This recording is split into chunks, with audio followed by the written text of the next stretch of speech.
Amados, é derradeiro o momento do fim de todo esse período reflexivo, de jejum, de oração. Estamos aí, não é? A partir de amanhã, celebrando o corpo e o sangue do nosso Senhor Jesus Cristo, o sacerdócio e a maneira dele ser exercido. Por isso que o lava-pés, mesmo sendo algo facultativo na missa, se tornou algo tão importante, a cara da missa da manhã, da instituição da Eucaristia e do sacerdócio, justamente porque esse sacerdócio comum também, não só o ministerial celebrado, é justamente aquilo que nos coloca em missão para o mundo, né? Focando o mundo e essa realidade que tem que ser transformada, não é? Porque não tem como a gente se omitir o tempo inteiro, não é? E a omissão, aliás, é um pecado que poucos confessam, não é? Mas deixar que a injustiça de fato se perpetue é de fato um sinal de omissão. Deixar que o mal vença é um sinal de omissão. E por isso nós temos que lançar mão, sim, de todos os instrumentos que a gente tem na democracia, nas nossas comunidades, na nossa família, para não deixar que o mal cresça. A gente não pode ser omisso a essas realidades. E aí a gente vai encerrando essa reflexão quaresmal, de modo que a experiência da quaresma, ela já tem que trazer para nós uma consciência muito grande de nós mesmos. Teresa de Ávila, quando ela escreve um livro lá no século XVI chamado Moradas, é uma das místicas que influenciam muito o espírito oracional da igreja ao longo dos séculos. Ela vai dizer que a gente tem que ter coragem de entrar nesse castelo chamado interior para encontrar o Senhor. E que quanto mais a gente encontra o Senhor, quanto mais a gente se encontra, a gente percebe a nossa realidade. E eu gosto muito desse evangelho porque ele mostra alguém que não percebeu a sua realidade mesmo sendo avisado. Muitos de nós é avisado das coisas. Eu creio que todos os momentos existem anjos que, se não sopram nos nossos ouvidos, iluminam de algum modo a nossa consciência, ou pessoas mesmo que dizem: olha, é melhor não ir por aqui, você vai se machucar. Ou a própria lembrança afetiva que a gente tem muito calo que a gente cria, necessário inclusive, porque se a gente não tiver o couro grosso, não é impossível a gente de fato experimentar a vida com o mínimo de suportabilidade, se eu posso dizer assim. Então a gente engrossa o couro para algumas coisas, mas a gente tem que tomar cuidado para não perder a sensibilidade, e especialmente a sensibilidade à vontade de Deus, que a gente treina nesses 40 dias, e uma outra sensibilidade, a sensibilidade ao autoconhecimento, para que eu possa perceber minhas misérias, e essas misérias não me desvalorizam, podem ser para o mundo desvalor, mas para Deus não, é a matéria-prima da minha transformação. Tanto que na proclamação da Páscoa, no sábado, vocês vão ouvir, e devem ouvir, porque nós não somos convidados para participar esses 3 dias, nós somos obrigados. É de fato uma obrigação para cada um de nós, e pecado mortal se a gente não faz. Eu sei que é gostoso a gente ver pela televisão, é legal, mas na televisão nós esquecemos que a gente participa de um banquete. Ninguém na hora do almoço, que a gente tem a obrigação de almoçar, liga a televisão para ver programa de culinária e não faz almoço, não é verdade? Ninguém de manhãzinha na hora do café, liga lá e vê alguém tomando café e já se satisfaz. Não. A igreja, ela é participação, e para nós ela é uma mesa servida. Elas são atos claros, por isso, de fato, a gente participa efetivamente quando coloca-se também diante desse mistério que é celebrado. Mas por que eu estou dizendo da consciência? Porque nós estamos lidando diante da consciência de Judas. A primeira leitura já nos mostra que não pode haver derrota, né? Quem não é, vai derrotar aquele que é fiel? Não adianta, isso não é o nome do Senhor Jesus, todo joelho vai se dobrar, isso a gente já sabe, inclusive porque quando a gente ouve o Evangelho, a gente até sabe quem é o traidor, quem já foi o traidor, O Evangelho começou a ser escrito, o primeiro, Marcos, lá no ano 60, para 50, 60, etc. e tal. João está lá adiante, não é? O Evangelho que nós acabamos de ouvir, Mateus também está aí bebendo um pouco ali do primeiro século. Mas o que eles querem de fato mostrar para nós? Duas coisas desse Evangelho de hoje que encerram toda a nossa caminhada quaresmal. A primeira, sem dúvida nenhuma, é a incoerência humana. Se vocês se lembram, Judas, na segunda-feira, faltando 6 dias para a Páscoa, eu estava aqui presidindo, celebrando. Judas disse diante de 300 moedas que valia o perfume de nardo que estava ungindo os pés de Cristo. Falando, podia dar isso aos pobres. E aí o texto vai dizer, olha, você vê como o cara é ladrão, não é? Porque ele está desconfiando do valor daquilo, porque o valor daquilo é um valor espiritual. E é esse valor que vale a pena. E Jesus fala assim, Judas, deixa quieto, né? Deixa aqui, se ela quer fazer isso, deixa estar. E hoje ele está vendendo Jesus por um dízimo disso, 10% disso. Mas quando a gente vende alguém, quando a gente trai alguém, não é a pessoa que a gente valoriza por 30 moedas. Jesus não valia 30 moedas. Jesus tem um valor que não pode ser calculado, como qualquer vida humana nossa.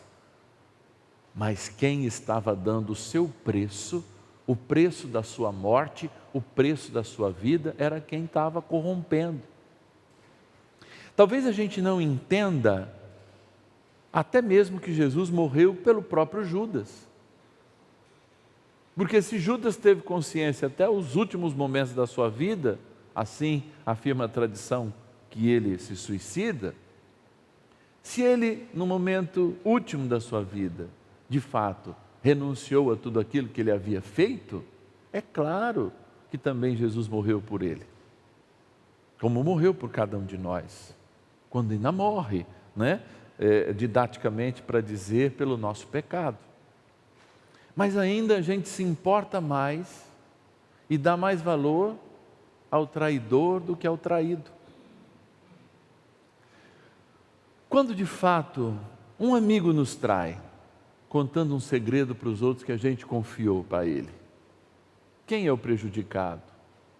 Eu ou o amigo? Quem é o mau caráter? Quem está se revelando, entende? Sou eu ou a pessoa que me trai? E muitas vezes a gente traz essa culpa para nós.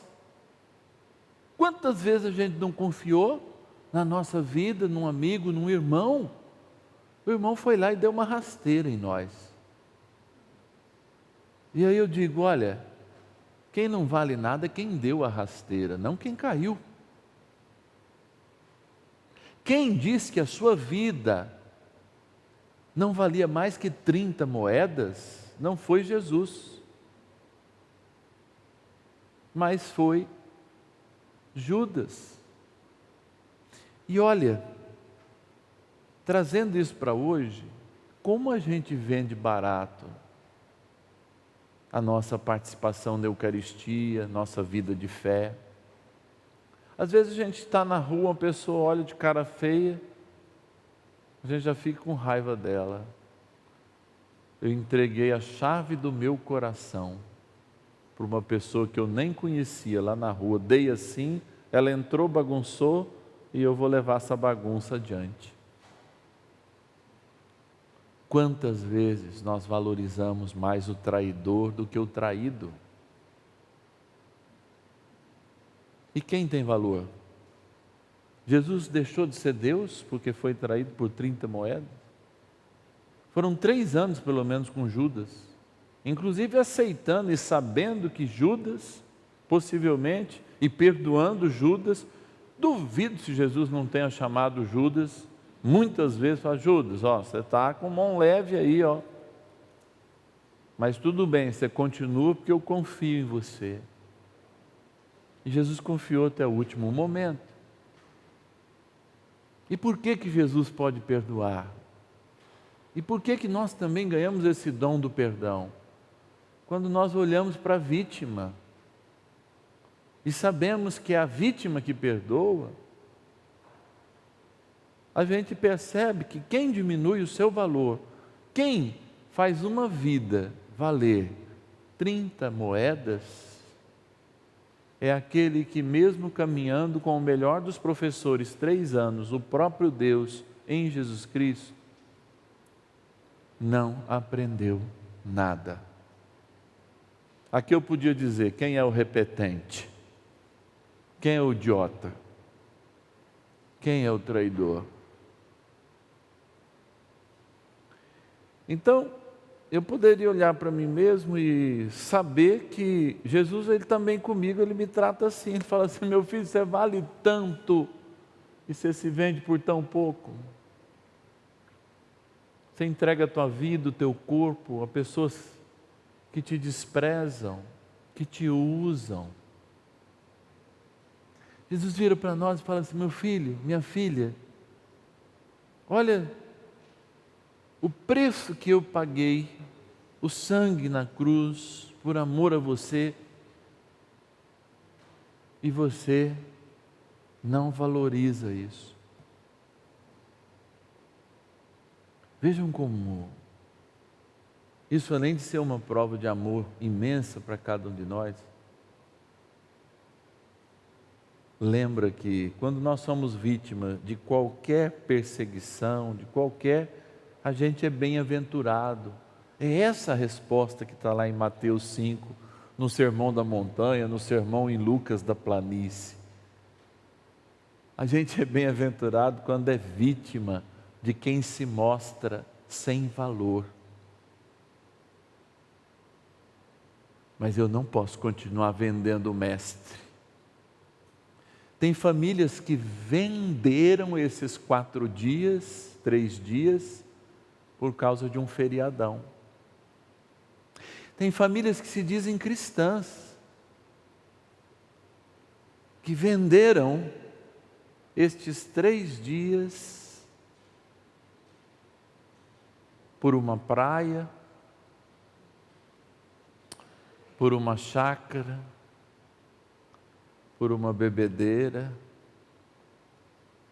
dizendo o seu valor, não o valor do que nós vamos celebrar, dizendo o quanto que elas valem.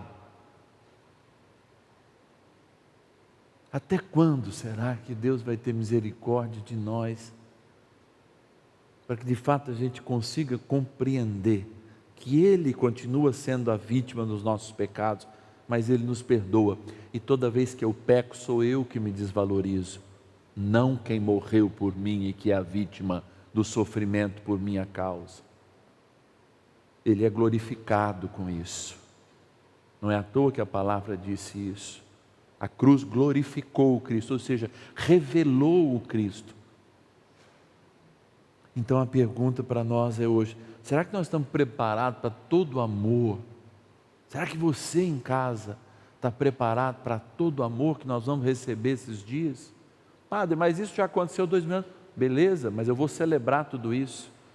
Como eu celebro o aniversário todos os anos, como eu celebro, a saudade de alguém que se foi, eu vou celebrar a saudade de alguém que se foi, a saudade de alguém que voltou ressuscitado, a saudade de alguém que me libertou e me tornou eterno. Quais são essas 30 moedas da nossa vida que a gente aceita para atrair Jesus hoje? Porque de agora em diante, depois de ouvir isso através da palavra, o que deve diminuir em nós é a coragem de nos desvalorizar tanto pelo pecado e esquecer da vítima, que ainda o nosso pecado machuca. Então, Judas, de fato, ele nos ensinou muito com isso. Ensinou que, depois de 3 anos, mesmo estando com o melhor dos mestres, o mestre dos mestres, você pode repetir. E para nós ele não deu só 3 anos, não. Quem tem mais de 70 aqui não precisa erguer a mão. Quem tem mais de 80 aqui não precisa erguer a mão. Quem tem mais de 90 talvez esteja lá em casa nos assistindo. Mas para nós Ele não deu só 3 anos, como deu para Júlio.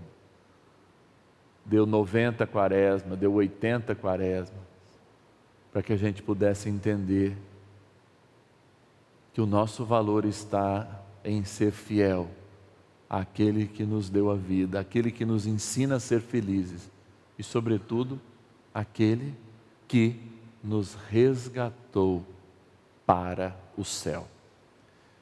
Então, que vocês tenham uma santa e feliz Páscoa e que o grito que a gente dá de aleluia por ocasião da vigília pascal possa ser o grito de um novo sentido para a vida, de um antes que fica na cruz e de um depois que sai de mãos dadas com o ressuscitado até receber o Espírito Santo e inflamar o mundo e botar fogo no mundo com esse grande amor que nos tornou a coisa mais preciosa do mundo, por sermos únicos e por termos sido poupados do castigo que merecemos pelo sangue do Deus que se fez homem.